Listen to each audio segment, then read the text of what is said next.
Thoughts on responsibilities of young citizens. Remarks made by the great JFK at Amherst College in 1963.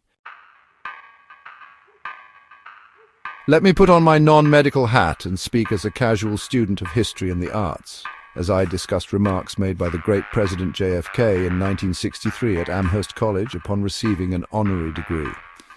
I have long thought about those words from the past, and over several years I have worked to put pen to paper. JFK was, along with FDR, one of my favorite presidents.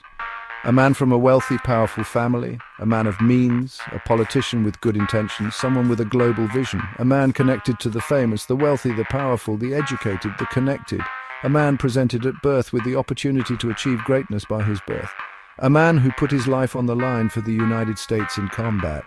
Truly a man for all seasons. To this day I remember his greatness, the day he died, and I still grieve his loss, especially in the context of current aggressive, highly partisan, take-no-prisoners political life. In his speech at Amherst, President Kennedy explained the responsibilities and the importance of public service for all citizens, and especially educated citizens. Addressing the class at Amherst, JFK described his view of the role of an artist in society, noting his personal friend Robert Frost's contributions to American arts, culture, and ideology. When power leads men towards arrogance, poetry reminds him of his limitations. When power narrows the areas of man's concern, poetry reminds him of the richness and diversity of existence. When power corrupts, poetry cleanses.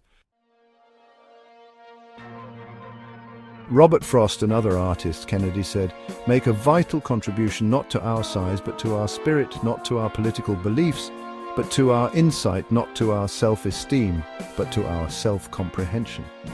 Those memorable words, as well as Kennedy's call that day for Amherst students to consider how they might serve their country, inspired students at Amherst and throughout the USA. 5% of the Amherst senior class of 1964 joined the Peace Corps, the overseas service organization Kennedy had initiated in 1961. The gridlock and dysfunctional partisanship in Washington, D.C. today poorly compares to the optimism and progressive spirit that seemed to animate the years of the Kennedy administration, at least insofar as I remember it.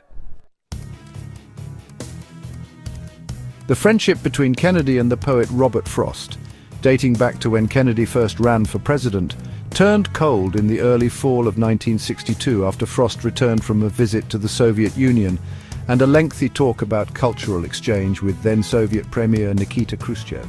Frost had a cold and a bad case of jet lag when he returned to the US.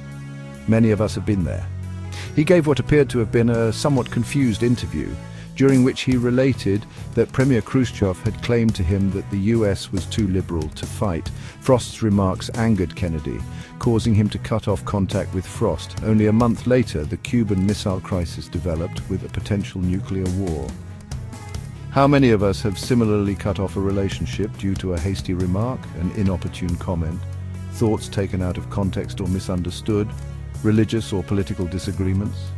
Breaks in friendship can mend, but the pain swirls like a memory underneath, waiting for a fitful rebirth and revenge. Yet, Kennedy buried the hatchet when he came to Amherst, praising Frost's poetry and his contribution to the American spirit. Frost was an artist who, Kennedy said, saw poetry as the means of saving power from itself. The president also told Amherst students that given the benefits they enjoyed in attending an elite private college in a country that had great disparities in wealth, he hoped they would put their education towards some kind of public service. And back then, many did. Not at all like today.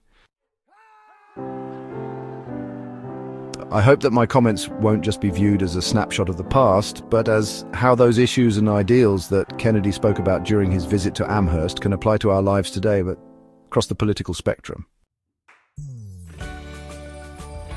The responsibilities of the wealthy, the educated, the fortunate, the artists, the creative entrepreneur, and those lucky enough to live in Western society and in America in particular are a treasure. This full written report with illustrations and references and many other of my writings are found at my blog site www.deichmarx.blogspot.com.